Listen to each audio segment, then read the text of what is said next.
meus queridos! Hoje nós vamos dar início ao nosso top 10, falando um pouquinho agora sobre contratos, teoria geral e sobre a responsabilidade civil. Antes de começar nossas aulas, eu vou deixar aqui para vocês o meu Instagram, minha rede social. Para caso vocês tenham alguma dúvida, vocês podem me procurar por lá através do direct. Carol, um Szinho, Novaes com E, ok? Carol S, Novaes com E. Podem me adicionar lá, que eu estou aberta para qualquer tipo de dúvidas com vocês, ok?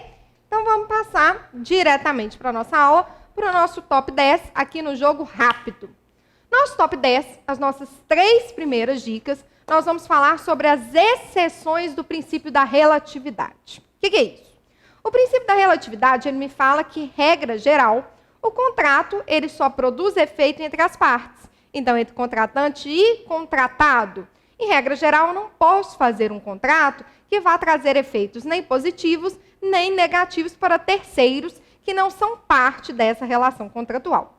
Mas nós temos 3 situações especificadas lá no nosso Código Civil que o contrato vai acabar atingindo terceiros que não participaram daquela fase das tratativas, da fase da relação contratual propriamente dito. Então, nossa primeira dica é a primeira dessas possibilidades, que é o caso da minha estipulação em favor de terceiro. Na estipulação em favor de terceiro, eu tenho 3 pessoas: o estipulante, o promitente e o estipulado. Eu gosto de dar o exemplo para vocês de uma empresa de seguros, ok? Quando a gente contrata um seguro de vida, a gente contrata para uma terceira pessoa, não é isso? Olha, quando eu falecer, eu quero que os meus filhos, que a minha esposa, que o meu esposo estejam protegidos, então eu deixo um valor para ele. Então, é um contrato que eu fiz, eu, empresa de seguros, mas que os efeitos vão ser produzidos em relação a um terceiro. Então, vamos supor que eu tenho estipulante, Carol, ok? Que contratou com a empresa VDC, VDS. O que é VDS? Vai com Deus Seguros, ok? Vai com Deus Seguros, que é o promitente. E a Carol, muito boazinha, contratou esse seguro de vida para o seu marido, ok? Vinícius.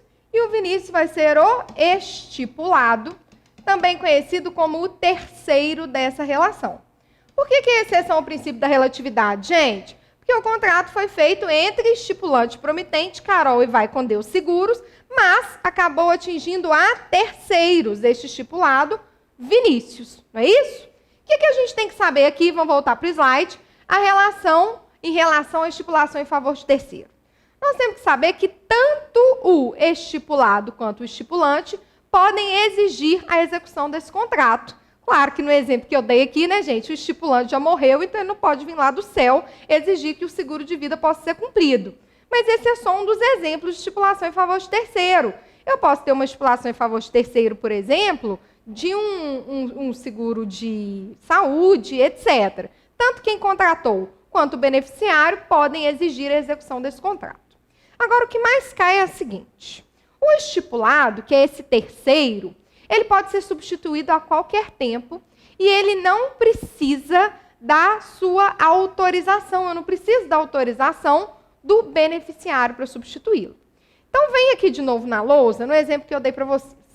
Eu coloquei o Vinícius, meu marido, para ser o beneficiário do meu seguro de vida. Mas a gente acabou se separando, eu casei de novo, ok? Vamos colocar aqui com Marcelo. E agora eu quero que o Marcelo seja o estipulado, que o Marcelo seja o beneficiário deste seguro. Eu preciso da autorização do Vinícius, que era o estipulado antigo? Não preciso. E essa substituição pode ser feita a qualquer tempo, por ato entre vivos, ou até mesmo por disposição de última vontade, por meio de testamento. Ok? Então, muito cuidado aí, viu, gente? Você pode, do nada, descobrir, né, que seu marido faleceu, está esperando ali o seguro de vida, descobre que ele te tirou e colocou para amante. Pode acontecer. Ok? Eu coloquei aqui para vocês uma questão da OAB, tá? Que fala exatamente sobre essa questão de estipulação em favor de terceiro. Eu vou deixar o link onde vocês podem acessar os slides e vocês fazem em casa essa questão da OAB. Ok? Vamos lá. Dica 2. Promessa de fato de terceiro. Isso daqui muita gente faz, sem saber que, na verdade, está configurando uma exceção ao princípio da relatividade. Quem não prometeu algo por outra pessoa? Gente, a minha avó era master em fazer isso. Aposto que a avó de vocês também é assim. Chega e fala assim, ô netinha, eu fiz uma promessa que você vai ficar 1 ano sem beber refrigerante. Ué, vó, peraí. Você está prometendo coisas em meu nome? Pode isso? Então, gente, o Código Civil, ele retrata essa situação de promessa de fato de terceiro. Imagine vocês que eu sou muito amiga do Wesley Safadão e eu chego lá na minha sala de aula, em frente aos meus colegas, e falo assim, gente, vamos fazer o seguinte, vai ter a calorada mês que vem e eu me comprometo com vocês que o Wesley Safadão vai ser a atração principal da nossa calorada. Gente, esse contrato aí está sendo realizado entre quem? Eu e a minha comissão de formatura, não é isso? Eu e a turma. O Wesley Safadão não está nem sabendo que ele vai tocar na minha calorada. Às vezes eu sou louca e nem conheço ele. Então, quando a gente fala em promessa de fato de terceiro, eu tenho 3 pessoas. Aquele que fez a promessa, né? Aquele que fez a promessa, que é o meu contratado, aquele a quem ele prometeu, que é o contratante, e o terceiro, coitado, que ou está sabendo ou não está sabendo que ele foi prometido algo em seu nome. Aquele que tiver prometido o fato de terceiro vai responder por perdas e danos se o terceiro não aparecer. Então, eu prometi que o Wesley Safadão ia cantar na calorada. Se o Wesley Safadão não aparecer na calorada, eu vou ter que ressarcir a comissão de formatura. Por quê? Porque provavelmente ela vai sofrer diversos danos dessa publicidade que ela fez e que ela não conseguiu cumprir. Porém, se eu ligo para o Wesley Safadão e ele fala, não, Carol, combinadíssimo, vou estar lá no sábado na comissão de formatura, pode pedir para a comissão de formatura entrar em contato comigo e está tudo certo, e aí ele não comparece, aí eu não tenho nada a ver com isso. Porque aí você lembra a obrigação que antes era trilateral, que eu tinha contratado, contratante e terceiro? Ela passa a ser bilateral. Ela passa a ser aquele que está contratando e o Wesley Safadão. Ok? Vamos, então, à nossa dica 3 e à nossa última exceção ao princípio da relatividade, que é o contrato com pessoa a declarar. Gente, o Código Civil ele é muito bom. O Código Civil, a gente sabe que ele é um código patrimonial. Então, ele preocupa com a gente rica. Ok? E o contrato com a pessoa a declarar é exatamente a hipótese de gente rica. Imagine você, gente, que o filho da Fátima Bernardes passa em medicina na Universidade Federal, só que a nota dele não deu lá para a UFRJ, então ele vem para Minas Gerais, vem morar em Belo Horizonte. E os pais dele, preocupados com seu bem-estar, não querem que ele more em República, querem comprar um apartamento. A partir do momento que Fátima e William Bonner vão visitar os apartamentos, vocês acham que os preços sobem ou que os preços despencam? Sobem, não é? Olha, gente, Fátima Bernardes está interessada no apartamento. O apartamento é 300 mil, mas é para Fátima Bernardes. Eu, que não sou boba, vou falar que o apartamento é 400, que é 500 mil. Não é isso? Sabendo disso, sabendo que toda vez que eles mostram interesse em adquirir alguma coisa, os preços sobem, eles contratam uma pessoa para poder fazer essa intermediação. Então, eles contratam o nosso amigo Marcos. E o Marcos que demonstra interesse em efetuar a compra. O Marcos fala, olha, eu estou procurando um apartamento em Belo Horizonte, fala as qualificações, etc. E quando ele vai realizar o contrato, ele faz uma ressalva. Ele fala, olha, eu quero que este contrato tenha uma cláusula de pessoa a declarar. O que significa isso? Que o Marcos se reserva no direito de 5 dias da assinatura do contrato, ele se reserva no direito de 5 dias da assinatura do contrato, de informar quem vai ser o real proprietário desse apartamento, que vai adquirir os direitos e obrigações provenientes deste contrato. Então, nós temos 3 pessoas. O contratante, o contratado, que é aquele que é declarante, e o declarado, que é aquele que vai assumir as obrigações do contrato. A lei me fala que essa declaração tem que ser feita no prazo de 5 dias, mas nada impede, gente, que as partes deem um prazo diferente, tá? Regra geral, 5 dias, mas as partes podem dar um prazo diferente. Então, o Marcos, passados 5 dias, vai lá e apresenta o nome do real, né, do declarado daquele real proprietário. Fala, olha, quem vai assumir os direitos e obrigações da compra desse apartamento será Fátima Bernardes e William Bonner. A partir do momento que esses declarados aceitam a declaração, ela vai produzir efeitos ex tunc, ou seja, ela retroage, não é isso? Ela retroagindo, desde o início da assinatura do contrato, Fátima Bernardes e William Bonner aceitam todas as obrigações decorrentes deste mesmo contrato. Duas coisinhas, gente, que despencam quando a gente fala de contrato com pessoa a declarar. Primeiro, regra geral, o contrato vai ser eficaz entre contratante e declarado, não é isso?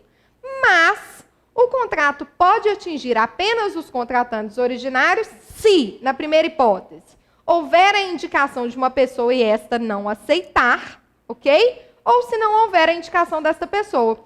Gente, já viram que tem gente louca no mundo? Tem demais. Então, eu vou lá, compro um apartamento, me reservo o direito de apresentar uma outra pessoa. Este contrato tem a cláusula de pessoa a declarar. Aí eu apresento a Xuxa como declarado, sendo que eu nunca nem vi a Xuxa. Vocês acham que ela vai aceitar? Não. Ué, mas e aí, coitado? O contratante vai sair no prejuízo? Não. Aí o contrato vai produzir efeitos entre contratante e contratado, que é o declarado.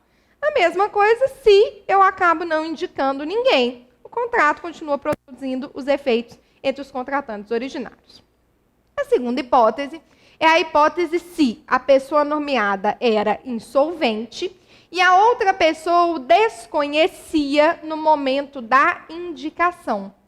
Então, quando a gente tem um contrato com pessoa a declarar, o contratante ele não sabe quem vai ser aquele que, na verdade, vai assumir as obrigações do contrato no futuro.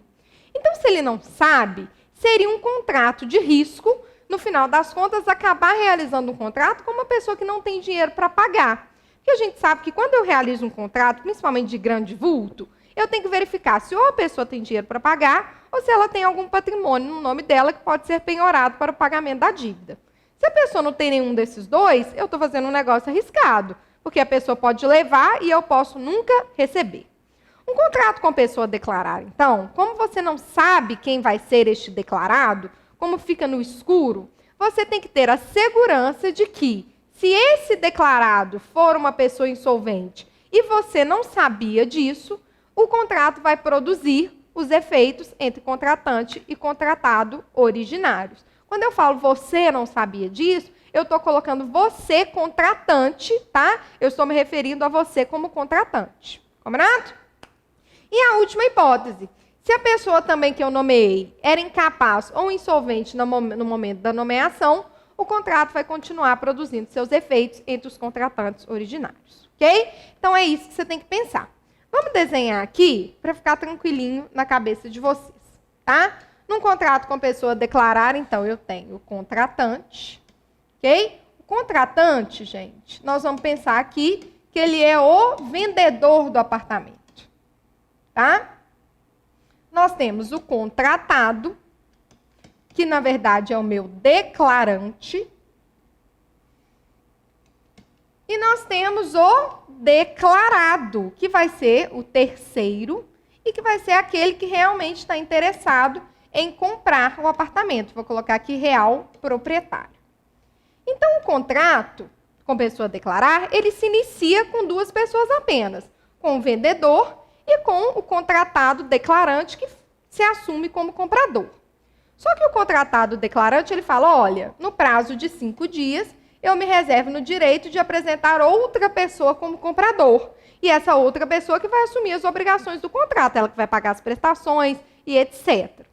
Chega no prazo de 5 dias, ele informa quem é o declarado, quem vai ser este real proprietário. Se este declarado, gente, for insolvente, for incapaz ou não aceitar a nomeação, o que acontece? O contrato continua produzindo efeito entre essas duas pessoas. Aí o declarante que vai assumir as obrigações contratuais. Ok? Vamos lá para a nossa quarta dica de teoria geral dos contratos, a questão do vício redibitório. Vício redibitório, gente, é um vício oculto, pré-existente na coisa, ou seja, já existia na coisa antes da tradição. Ok? Quando a gente fala, gente, direito dos contratos, direito civil, lembrem-se bem que a gente não está falando de relação de consumo. A gente está se referindo a uma relação entre duas pessoas iguais. Relação de consumo é o CDC, Código de Defesa do Consumidor é outra coisa. Aqui a gente sempre está se relacionando a uma relação entre duas pessoas iguais. Por isso que eu sempre dou um exemplo de compra e venda que acontece comigo e com Marcelo, comigo e com Marcos, comigo e com Lucas e etc. Imaginem vocês que eu comprei um celular na mão do Marcelo, ok? E quando ele foi me entregar o celular, eu olhei o celular, lembrando que o vício redibitório é um vício oculto, então não pode ser um vício que eu verifico numa primeira olhada. Eu olho o celular e etc. E aparentemente o celular não tem problema nenhum. Passados uma semana, eu pego um fone de ouvido para tentar ouvir uma música no celular e eu descubro que ele não funciona, que o áudio dele para essas músicas relacionadas ao fone de ouvido e tal está estragado. É um vício oculto? É, não dava para eu ver no primeiro momento. É pré-existente a coisa? Já existia antes da tradição? Já. Ou seja, esse fone de ouvido, né, esse áudio, não sei como é que eu falo, speaker alto-falante, ele já estava estragado antes do celular vir para mim, antes do celular ser passado para a minha pessoa. E ele prejudica o uso da coisa que se destina? Prejudica. Se eu comprei um celular, eu quero que ele funcione em tudo que ele me oferece. Então, se ele tem um alto-falante para ouvir música por meio de fone de ouvido, eu quero que ele funcione nisso. Eu paguei para isso. Então, eu tenho um defeito oculto, que já existia na coisa, objeto de um contrato comutativo. O que significa isso, gente? Contrato comutativo é aquele contrato oneroso, é uma compra e venda, houve um pagamento. Se foi uma doação, se alguém me deu esse celular e acabou que o fone de ouvido não funcionava, o alto-falante de fone de ouvido não funcionava, eu não posso fazer nada, sabe por quê? Gente, vocês vão lembrar disso a vida inteira. Cavalo dado não se olha os dentes, meu filho. Se você ganhou, mas não está funcionando, mas é presente. Então você fica na sua. Agora, se você pagou, você tem direito à total funcionalidade. E se esse vício oculto, pré-existente à coisa, objeto de um contrato comutativo, diminui o valor, a utilidade da coisa, você está diante de um vício redibitório. O que acontece, gente, no vício redibitório? Você só pode alegar o vício redibitório se você, que é o adquirente, que comprou esse celular do nosso exemplo, não sabia desse vício. Se quando você foi comprar este celular, o alienante, aquele que te vendeu o celular, te avisou que o alto-falante não estava funcionando, é um vício oculto? Não, não é um vício oculto. Não era desconhecido de você. Então, para que seja configurado o que a gente chama de vício redibitório, esse vício tem que ser oculto daquele que adquire, daquele que compra. Mas não necessariamente tem que ser oculto daquele que vende. Se a pessoa que vende sabia que o objeto estava viciado e não informou, ela agiu com culpa. Então, ela vai ter que pagar perdas e danos. Ah, Carol, mas ela não sabia que o objeto estava viciado. Ela me vendeu o celular, o coitado do Marcelo não sabia que o alto-falante estava estragado. Mesmo assim, ele é obrigado a me ressarcir o valor desse alto-falante que não funciona? Mesmo assim. Então, não se exige que o alienante tenha ciência do vício. Se o alienante tem a ciência do vício, ele agiu de má fé, então ele tem que arcar com perdas e danos. Ok? Então, pensem o seguinte. O celular está lá com o alto-falante estragado e você procura o Marcelo. Eu procuro o Marcelo. Marcela, que você me vendeu um celular que está com o alto-falante estragado, como é que a gente vai fazer? Eu não estou mais querendo ficar com o celular, ou então eu estou querendo que você me devolva um valor, porque não vale o tanto que eu te paguei, já que ele estava estragado. E o Marcelo vira e fala assim, Carol, o problema é seu, o celular já está com você, eu não posso fazer nada. Não, o problema não é meu, porque o vício já existia no objeto. Então eu procuro um advogado. E o advogado chega para mim e fala assim, Carolina, você tem duas opções. Você pode entrar com uma ação edilícia. Essa ação edilícia ela pode ter tanto como objetivo uma ação que a gente chama redibitória, que é redibir o contrato. O que é redibir o contrato, gente? Lembra que a gente falava em resolver a obrigação? Então, extinguir este contrato, eu devolvo dinheiro, Marcelo me devolve dinheiro, eu devolvo o celular para ele. Essa que é a ação redibitória. Se o Marcelo agiu com culpa, perdas e danos. Ou uma ação estimatória. Olha o próprio nome aí, gente, estimatória. Estimar quanto que vale esse vício. Então eu quero ficar com o celular. Eu gostei dele. Eu nem uso tanto assim alto-falante, nem escuto música no celular. Eu quero o celular. Eu só não quero pagar R$1.000. Porque eu acho que um celular que tem o fone de ouvido estragado, o alto-falante de fone de ouvido estragado, não vale R$1.000. Então eu quero estimar qual que é a depreciação que esse vício pode causar no meu telefone. Então, ação estimatória. Na verdade, o que eu quero é continuar com o objeto, mas pagar menos por ele. Ok? Lembrando que eu tenho um prazo para poder alegar vício redibitório, gente. Eu não posso ter um celular há 4 anos e 4 anos eu chegar e falar assim, ó, o alto-falante não funciona. Por quê? Porque nesse caso o devedor ele seria um devedor eterno. Aí ninguém teria coragem de vender nada. Você teria coragem de vender um celular? Olha, eu vendo celular sabendo que daqui a 10 anos pode vir alguém chegar para mim e falar assim, olha, mas esse vício, eu fiz uma perícia e descobri que já existia no celular quando você me vendeu, então você tem que me ressarcir. Não. O Código Civil ele traz prazos decadenciais para evitar isso, para evitar uma dívida eterna. E quais são esses prazos? Olha, gente, se o vício é de fácil constatação, por exemplo, um alto-falante é de fácil constatação, não é? Você põe o fone de ouvido, põe, não funcionou. Fácil constatação. Ele tem o prazo de 30 dias se for um bem móvel, ou 1 ano se for um bem imóvel, contado da entrega efetiva do bem. Como o celular é um bem móvel, a partir do momento que ele me entrega, eu tinha um prazo de 30 dias para poder alegar que o objeto estava com esse vício. Porém, se é um vício de difícil constatação, olha, era um problema da bateria superaquecendo, eu não consigo perceber num primeiro momento, os prazos já são maiores. 180 dias se bem móvel, 1 ano se bem imóvel, mas é contados a partir da ciência do vício.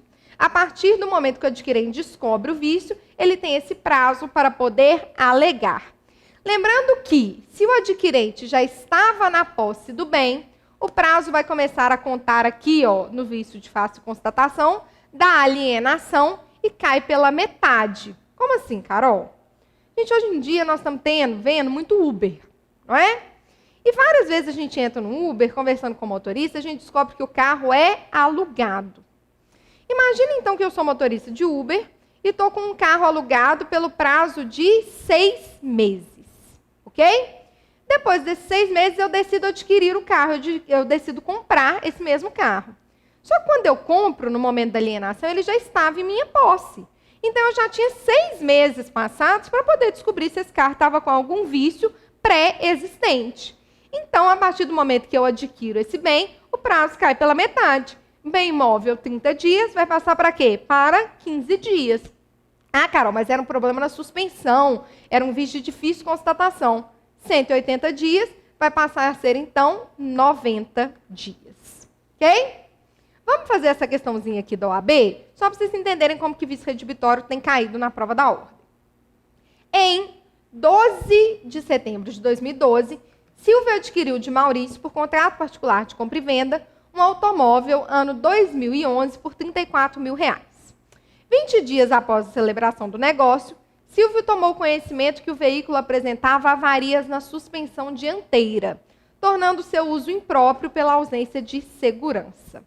Considerando que o vício apontado existia ao tempo da contratação, de acordo com a hipótese acima e regras de direito civil, assinale a alternativa correta. Nós vimos aqui, então, ó, vamos na lousa comigo, que trata-se de um vício redibitório, não é isso? Por que é um vício redibitório, gente? É pré-existente a coisa? É. É contrato comutativo? É, porque foi 34 mil, não é isso? E é um vício que diminui a utilidade da coisa ou coloca em risco a segurança, a suspensão e etc. Então, nós já vimos que trata-se de um vício redibitório. Era oculto, pré-existente a coisa, que o adquirente só descobriu depois, não é isso? O Silvio, que é o nosso, vou colocar aqui, ó, Silvio, que é o nosso adquirente, AD, descobriu apenas depois. E o Maurício, que é o nosso alienante. Não é isso? Nesse caso, olha a pergunta. O que pode acontecer? Letra A. Silvio terá prazo de 12 meses após o conhecimento do defeito para reclamar a Maurício o abatimento do preço pago ou o desfazimento do negócio jurídico em virtude do vício oculto. Gente, ok, ação redibitória, quando fala no desfazimento, Ação estimatória quando fala no abatimento, mas o prazo está errado, não tá? Automóvel é bem móvel. Bem móvel, fácil constatação, 30 dias da alienação. Difícil constatação, 180 dias da ciência do vício. 12 meses jamais. Alternativa B. Maurício, alienante, deverá restituir o valor recebido e as despesas decorrentes do contrato se no momento da venda desconhecesse o defeito na suspensão dianteira do veículo. Certíssimo, não é isso? Se o objetivo do Silvio é redimir o contrato, Silvio vai querer o direito de volta, o dinheiro de volta, mas os gastos que ele teve, né, por exemplo, para registrar o carro no nome dele e etc. Eu só quero que vocês tomem um pouquinho de atenção, porque a letra B fala assim: no momento da venda, se desconhecesse o defeito na suspensão dianteira do veículo. Gente, mesmo se ele conhecesse o defeito, ele também teria que restituir o valor recebido e as despesas do contrato. Mas aqui teria um adendo. Além de restituir o valor recebido mais as despesas do contrato, ele também teria que pagar perdas e danos. A hipótese C. Caso Silvio e Maurício estabeleçam no contrato cláusula de garantia pelo prazo de 90 dias, o prazo decadencial legal para a reclamação do vício oculto correrá independentemente do prazo da garantia estipulada. Já ouviram falar numa tal garantia estendida? A gente entra na loja e o vendedor fica falando assim: se der problema na sua televisão, queimar a placa, você só tem 90 dias de garantia. Passado esses 90 dias, vai ter que comprar uma televisão nova. Você fica tão horrorizado, não fica? Você fala: Jesus Cristo, vou comprar isso aqui, porque é R$20. É melhor eu pagar R$20 essa garantia do que ter que comprar uma televisão nova. Sua televisão nunca dá defeito, mas você paga os R$20. Pela lei, você tem aquele prazo de 90 dias, não é isso? O prazo legal que nós vimos. Na verdade, o prazo de 30 dias, né? Se for bem móvel. Se você faz essa garantia contratual de mais 90 dias, estão vendo? Esses 90 dias, gente, eles só vão começar a contar depois do prazo legal de 30 dias. Então, essa garantia, na verdade, não vai ser apenas de 90, vai ser de 120 dias. O erro da questão aqui, está falando, ocorrerá independentemente do prazo da garantia estipulada. Não, esse prazo de 90 dias só corre depois do prazo legal de garantia. E a D está errada, porque ela fala: caso o Silvio e o Maurício tenham inserido no contrato de compra e venda cláusula que exclui a responsabilidade de Maurício pelo vício oculto, persistirá a responsabilidade de Maurício, mesmo que este tenha agido com dolo positivo. Gente, aqui eu coloquei as duas explicações para vocês, mas eu quero que vocês entendam o seguinte. No caso de vício redibitório, é possível sim as partes estabelecerem por meio de contrato ou um aumento de uma cláusula de garantia ou até exclusão de responsabilidade no caso de vício redibitório. Eu coloquei aqui para vocês. Inicialmente, é interessante consignar que, apesar de não prevista em lei, é admissível pela doutrina a inserção no contrato de uma cláusula de reforço, redução ou exclusão da responsabilidade por vício redibitório, e sem analogia ao Instituto da Evicção que nós vamos ver. Mas mesmo diante desta cláusula, gente, se for descoberto um vício redibitório que o adquirente não sabia, ele não foi informado sobre a possibilidade desse vício redibitório, ele sempre tem o direito a receber o seu dinheiro de volta. Ele pode abrir mão de receber o valor das despesas do contrato, pode abrir mão de receber perdas e danos, mas de receber o valor do dinheiro que ele pagou, ele sempre tem direito. A mesma coisa acontece na evicção, que agora é a nossa dica número 5. Evicção significa perda, tá? Então, toda vez que a gente falar que a coisa se venceu, significa falar que a coisa se perdeu. Gente, eu só posso vender o que é meu, não é não? Eu não posso vender coisa dos outros, posso? Não. Mas todo dia a gente vê isso acontecendo, tá? Às vezes de má fé e às vezes de boa fé. Quem nunca, gente, comprou um carro, ok? De um vendedor A, ficou com esse carro 3 anos sem transferir o carro para o seu nome e depois vendeu o carro para uma terceira pessoa, para a pessoa C. O carro era seu, de propriedade, de registro, para você vender? Não, o carro não era seu, mas você foi lá e fez isso. Pensem aqui, gente, na seguinte hipótese. Vem comigo. Eu tenho a seguinte situação. O vendedor A, ok? vendeu um apartamento para o vendedor B. E o vendedor A falou que o apartamento era dele, quando na verdade não era. Ele estava no apartamento há mais de 10 anos, então ele achava que o apartamento já era dele por meio de uso capião, mas nunca tinha feito nenhum tipo de ação judicial, nem nada. Então A, que nós vamos conhecer aqui como alienante, vendeu o apartamento para B, adquirente. Só que o apartamento estava no nome de C, ok? C, no nosso caso aqui, vai ser o que a gente chama de evictor. C descobre que seu apartamento foi vendido e que ele não recebeu nada. Você acha que ele vai ficar tranquilo lá, gente, de braços cruzados, falando assim, tô vendo meu apartamento sendo vendido por outra pessoa, não recebi nada, quem vendeu não é dono? Não. A gente sabe que o direito de propriedade, ele nos dá o que chamamos de direito de sequela. O que é direito de sequela? O proprietário pode perseguir o bem aonde ele estiver. Então, C vai atrás de B pegar o apartamento de volta.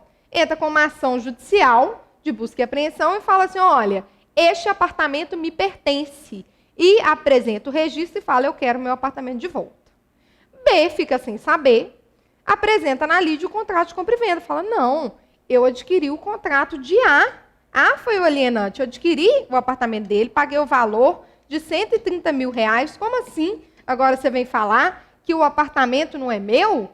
Aí C, que é o evictor, fala, só lamento.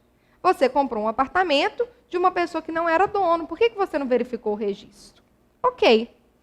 O que acontece, gente? C tem direito a ficar com o apartamento, ele ganha, mas B perdeu o apartamento. A gente fala que ele foi o evicto.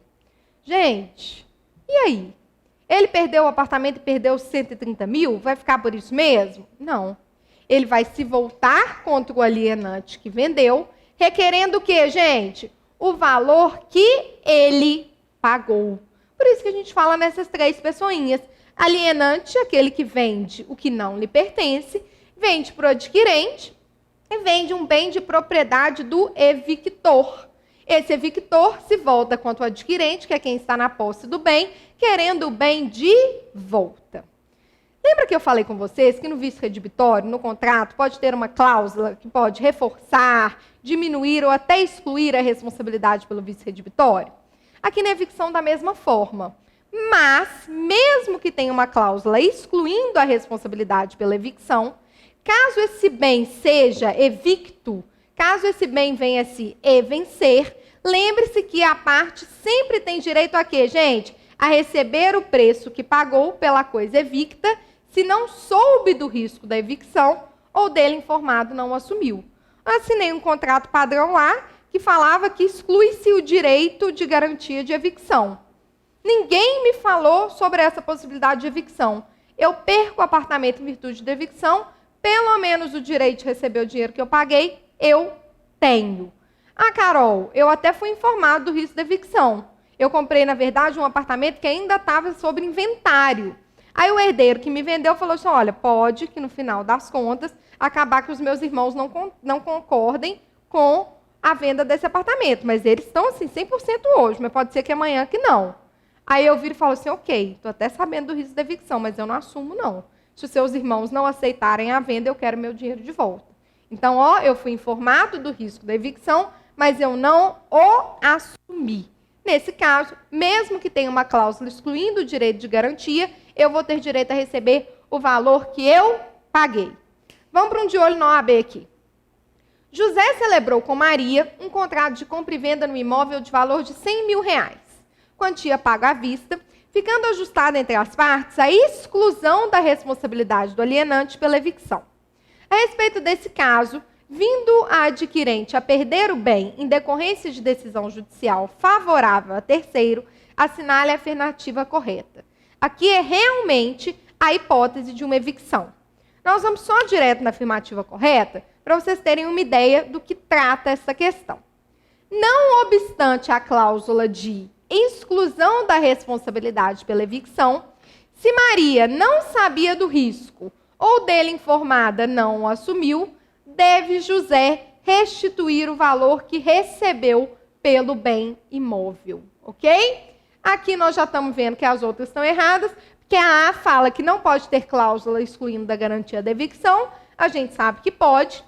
A C me fala que mesmo tendo essa cláusula que exclui a responsabilidade da evicção, ela tem direito ao dobro do valor pago. Não, tem direito só ao que pagou.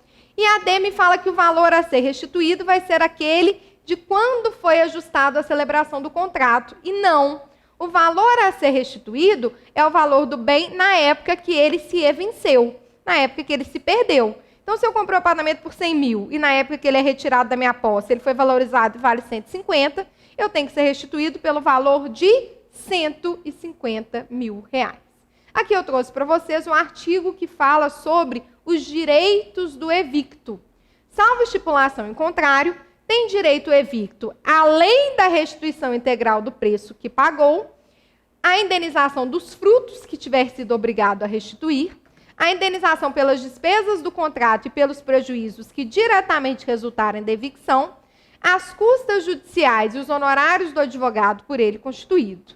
O preço, seja evicção total ou parcial, será o valor da coisa na época em que se venceu, quando se perdeu. Ok?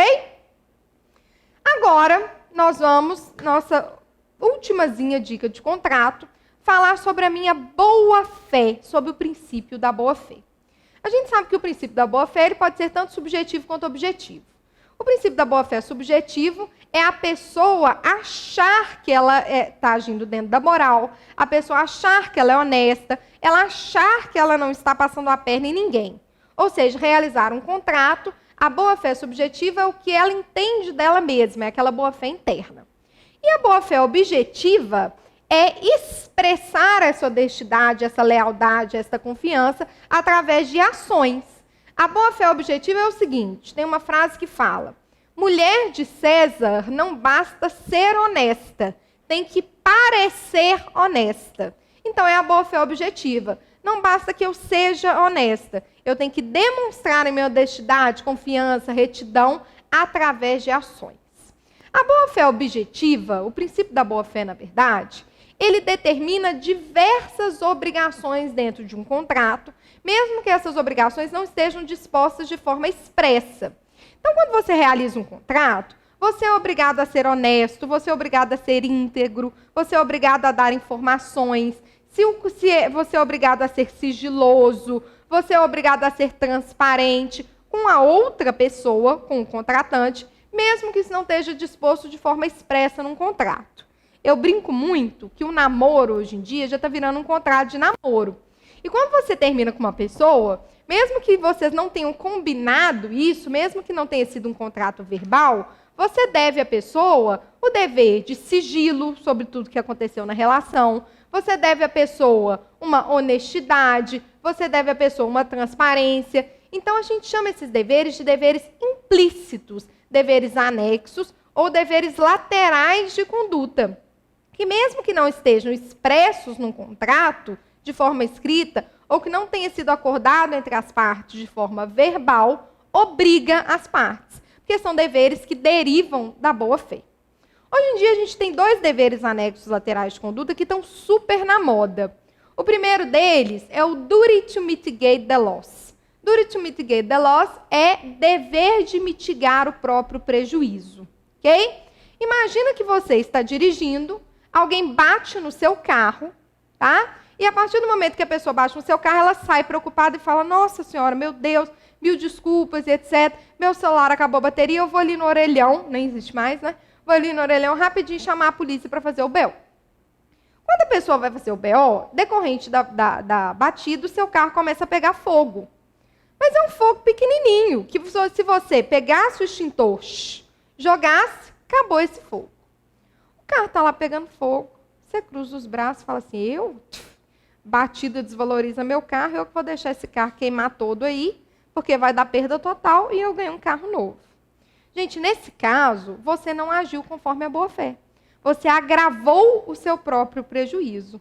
Sendo assim, a jurisprudência tem entendido que aquele que bateu no seu carro é obrigado a pagar só o prejuízo até o que você poderia evitar. Ou seja, só a batida e um pouquinho da queimadura. Porque você poderia ter evitado o incêndio e você não evitou para se beneficiar. A mesma coisa aqui, gente, duty to mitigate the loss, aquela pessoa, por exemplo, que paga uma conta, ok?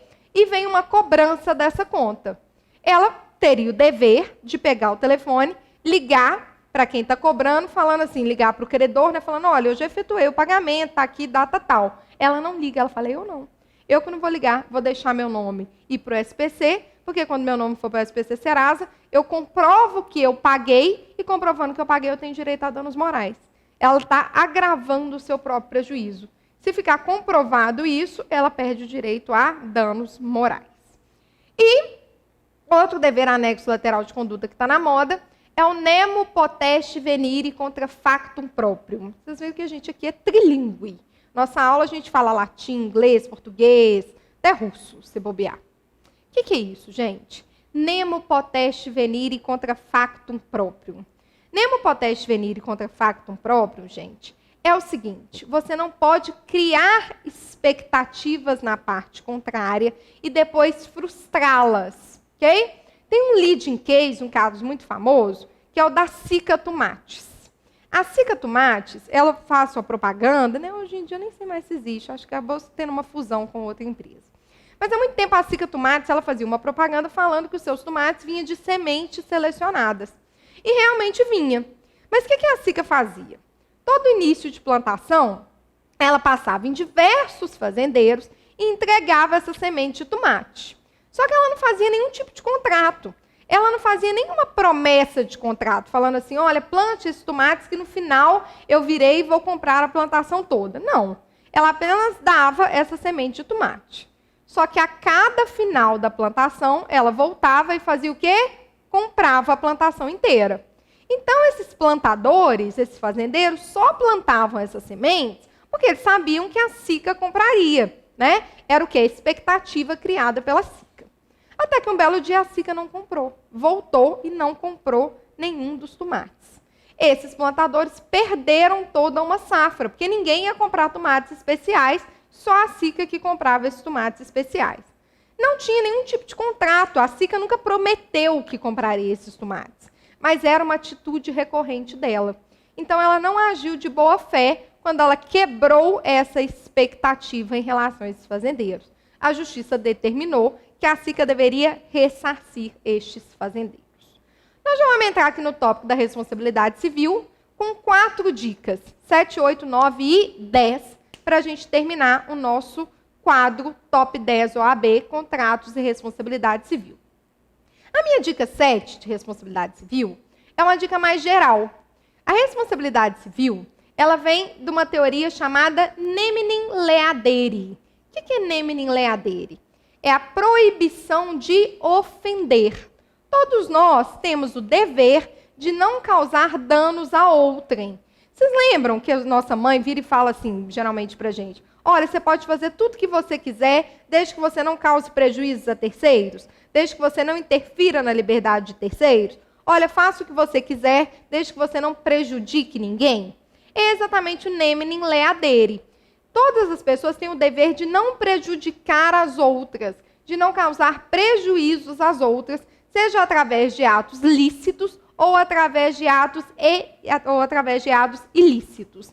A partir do momento que você causa dano a outrem, que você causa um prejuízo a um terceiro, você deve ressarci-lo. Você deve se responsabilizar por este prejuízo causado a outra pessoa. Daí advém o nome responsabilidade, responsabilização civil. Você é responsável pelos prejuízos, pelos danos que você causa a terceiro. Quando a gente fala em responsabilidade civil, geralmente a gente fala em 4 requisitos. Quais são eles? Primeiro, esse dano tem que advir de uma conduta humana e voluntária, ok? Não é que você tem que querer causar esse dano, não é essa voluntariedade. Mas você não pode estar sendo coagido, obrigado a causar esse dano. Quando um gerente de banco que está com a sua família, com uma arma apontada sobre a família, etc., vai até um banco e furta este banco, esse gerente de banco não pode ser responsabilizado, porque a conduta dele não foi voluntária, ele foi forçado, ok? Então, além disso, além de ter um dano necessário causado a um terceiro e esse dano advir de uma conduta humana, eu tenho que ter um nexo de causalidade. Como assim um nexo de causalidade? Esta conduta A foi o que causou este dano A. O nexo de causalidade, então, é esse vínculo que liga a conduta ao dano que foi causado. Ok? E por último, nós temos a culpa. A culpa, ela é um elemento acidental. Ela é um elemento suplementar. Eu até falo que a culpa é um elemento classificatório, que classifica a responsabilidade civil em subjetiva ou em objetiva. Para que o agente seja responsabilizado, a regra geral é que ele tem que ser culpado pelo seu dano. Quando a gente fala em culpa, quando a gente fala no agir com culpa, eu estou me referindo à culpa lato sensu. O que é a culpa lato sensu? É aquela que envolve tanto o dolo como a culpa no sentido estrito. Imperícia, negligência ou imprudência. Então, se ele agiu de forma imprudente, imperita, negligente, ou teve a vontade de causar o dano, nesse caso ele está agindo com culpa. Mas nós temos algumas situações que nós vamos ver na nossa aula, que não é necessário comprovar a culpa do ofensor, que basta ter o dano, basta ter a conduta, o dano e o nexo de causalidade entre a conduta e o dano para que o ofensor seja responsabilizado. E aí é o caso da minha responsabilização objetiva. Eu trouxe aqui, gente, um de olho na OAB sobre responsabilidade civil para a gente ver como que tem caído nos certames. Tomás e Vinícius trabalham em uma empresa de assistência técnica de informática. Após diversas reclamações de seu chefe, Adilson, os dois funcionários decidem se vingar dele criando um perfil falso em seu nome em uma rede social. Tomás cria o referido perfil, inserido no sistema os dados pessoais, fotografias e informações diversas sobre Adilson. Vinícius, a seu turno, alimenta o perfil durante 2 semanas com postagens ofensivas até que os dois são descobertos por um terceiro colega que os denuncia ao chefe. Ofendido, Adilson ajuiza a ação indenizatória por danos morais em face de Tomás e Vinícius. A respeito do caso narrado, assinale a afirmativa correta. Letra A.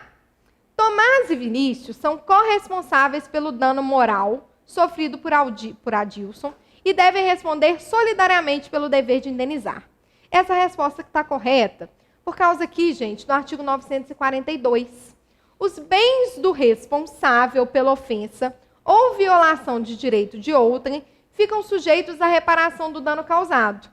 Se a ofensa tiver mais de um autor, todos responderão solidariamente pela reparação. Foi o nosso caso. Tomás e Vinícius, mais de um autor, são responsáveis pela ofensa. Então, eles ficam responsáveis de forma solidária pelo dever de indenizar. Ok? Vamos na dica 8, que fala da responsabilidade objetiva. Quando a gente fala de responsabilidade objetiva, eu comentei com vocês que eu tenho que comprovar apenas 3 requisitos. Eu tenho que comprovar que um dano foi causado por uma conduta humana e voluntária e que eu tenho um nexo de causalidade entre este dano e esta conduta. Eu não tenho, então, que comprovar a culpa do ofensor. E essa responsabilidade objetiva, ela pode ser tanto uma responsabilidade que decorre de uma atividade de risco, como ela pode ser uma responsabilidade objetiva legal disposta na legislação. E o artigo 932, que despenca em prova do OAB, ele me traz a responsabilidade objetiva legal, a responsabilidade em que o ofensor não vai ser o culpado, porque não foi ele que praticou o ato, mas ele responde porque ele é responsável por atos de terceiros. É a seguinte hipótese, gente. Pensa que você tem um filho de 7 anos, ele é incapaz, e você decide levar esse seu filho de 7 anos para uma loja de cristais. Você é louco? É. Esse seu filho de 7 anos chega na loja de cristais e ele anda assim, ó, quebra todos os cristais. Quem vai ser responsável por esse dano causado por o seu filho? Você. Porque o artigo 932 me fala, são também responsáveis pela reparação civil. Vamos comigo.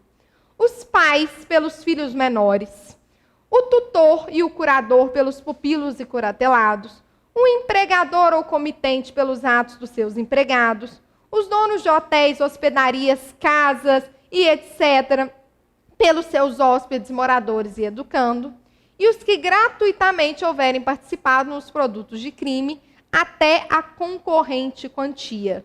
Lembrando que são solidariamente responsáveis com os autores, os coautores e as pessoas designadas no artigo 932. Então aqui, gente, o empregado é solidariamente responsável com o empregador pelo dano, o dono do hotel é solidariamente responsável com aquele que causou o dano, só não é solidariamente responsável, mas sim subsidiariamente responsável, o incapaz, ok? O incapaz em relação a pais e filhos vai ser subsidiariamente responsável. Esse de olho no AB cobrou exatamente isso. André é motorista da transportadora Via Rápida Limitada. Certo dia, enquanto dirigia um ônibus da empresa, se distraiu ao tentar se comunicar com um colega que dirigia outro coletivo ao seu lado e precisou fazer uma freada brusca para evitar um acidente. Durante a manobra, Olívia, uma passageira do ônibus, sofreu uma queda no interior do veículo, fraturando o fêmur direito. Além do abalo moral, a passageira teve despesas médicas e permaneceu por semanas sem trabalhar para se recuperar da fratura. Olívia decide, então, ajuizar a ação indenizatória pelos danos morais e materiais sofridos. Em relação ao caso narrado, assinale a afirmativa correta. Gente, trata-se um caso de responsabilização objetiva.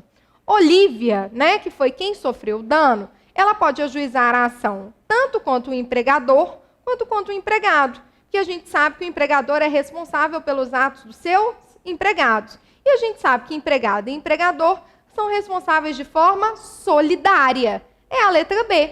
Olívia pode ajuizar ação em face da transportadora e de André, simultânea ou alternativamente, pois ambos são solidariamente responsáveis. Outras 3 hipóteses de responsabilidade objetiva estão do 936 ao 938. A primeira é em relação ao animal. Se você tem um animal, você é responsável pelos atos deste animal, salvo culpa exclusiva da vítima ou caso fortuito e força maior. Se você está saindo com seu animal num prédio e esse animal acaba atacando o seu vizinho, você que é responsável em ressarcir os danos causados ao seu vizinho. Ok? A mesma coisa, gente, o dono de edifício ou construção que responde pelos danos que resultarem da sua ruína, se esta provier de falta de reparos. Eu não sei se vocês lembram, mas há um tempo atrás, na cidade de Belo Horizonte, uns 5 anos, caiu uma marquise de uma padaria em cima de um idoso e ele morreu. Quem é responsável, gente, por essa morte? No caso do âmbito civil, responsabilização civil. O dono desse prédio, onde ficava a padaria. Porque ele que é o responsável por cuidar da manutenção desse prédio. Se ele não cuida da manutenção desse prédio e vem causar um prejuízo a terceiros, ele deve se responsabilizar por esse prejuízo. E, por último, o artigo 938 fala do caso de defenestramento. Gente, aquele que habitar prédio ou parte dele vai responder pelo dano proveniente das coisas lançadas desse prédio. Se você está andando na rua, tá? A criança tem muita mania de fazer isso, é um perigo. Você está andando na rua, de repente cai um prato na sua cabeça que alguém lançou da janela e você sofre um dano estético, você sofre um dano moral e também um dano patrimonial por causa das despesas com médicos e etc. Quem vai ser obrigado a ressarcir aquilo que foi jogado na sua cabeça, o dano que você teve em virtude desse objeto que foi lançado? O dono deste apartamento. Ah, Carol, mas na verdade não foi o dono do apartamento que jogou. Foi uma pessoa que estava lá visitando. Ok, o dono do apartamento que depois cobre desta pessoa que está visitando. Mas ele que é responsável pelos objetos que são lançados do seu prédio.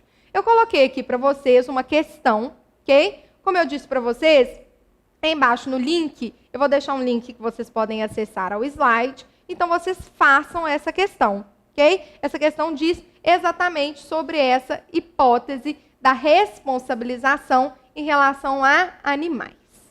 E por último, nossa dica 10, algo que despenca em prova da OAB, é a responsabilidade do incapaz.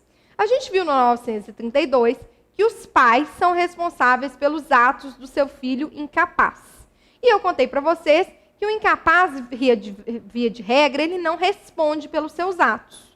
Ele só vai responder pelos seus atos de forma subsidiária e mesmo assim, se ele tiver renda, ou seja, tem que ser um incapaz que tem dinheiro, o que é muito difícil, e mesmo assim ele só vai responder pelos seus atos se os seus pais não tiverem capacidade financeira para tanto. Pensem na Larissa Manoela. Gente, vou terminar a nossa aula com esse exemplo. Eu tenho a Larissa Manoela, ela é menor, ela é incapaz, mas ela é rica. Provavelmente ela tem muito mais dinheiro que seus pais. Ela um dia chegou, ela é de uma cidade pequenininha do interior, chegou nessa cidade pequenininha do interior e decide pegar um carro emprestado. Ela pega esse carro, não sabe dirigir, acaba atropelando uma pessoa. Essa pessoa que ela atropela teve que ter cuidados médicos, sofreu um abalo psíquico e ingressa com uma ação de dano moral e dano material em face dos pais de Larissa Manoela. A Larissa Manoela é quem vai pagar essa indenização? Não. Via de regra, quem vai pagar essa indenização são os pais da Larissa Manoela. Mas isso é um absurdo, Carol. Ela tem dinheiro. Mesmo ela tendo dinheiro, ela só vai ser chamada a pagar se os seus pais não tiverem condição e ela tiver. Vamos supor que seja essa hipótese. Os pais dela não têm nada, pindaíba, e ela tem como. Então, ela paga. Mas ela só vai pagar se essa indenização não a privar ou a sua família do necessário para a sua subsistência. Carol, então o incapaz vai ser sempre responsável apenas subsidiariamente e apenas no caso dele ter renda própria? Geralmente, sim. Só tem uma hipótese que o incapaz vai ser responsável de forma solidária. E essa hipótese que eu vou contar para vocês aqui agora não é nenhuma hipótese legal. É uma hipótese construída pela doutrina e pela jurisprudência, que é no caso da emancipação voluntária. Se a Larissa Manoela tiver 17 anos e tiver sido emancipada voluntariamente pelos seus pais, nesse caso, ela vai ser responsabilizada solidariamente. Ou seja, ela pode ser acionada mesmo antes de acionar aos seus pais. Ok? E lembrem-se que o incapaz vai responder pelos prejuízos que causar apenas se as pessoas por ele responsáveis não tiverem obrigação de fazê-lo ou não dispuserem de meios suficientes. Ok? Com isso, nós terminamos o nosso top 10. Eu espero que vocês tenham gostado muito. Qualquer dúvida, eu estou disponível lá no Instagram, @carolsnovaes com E. Ok? Fico à espera de vocês. Foi um prazer e até mais.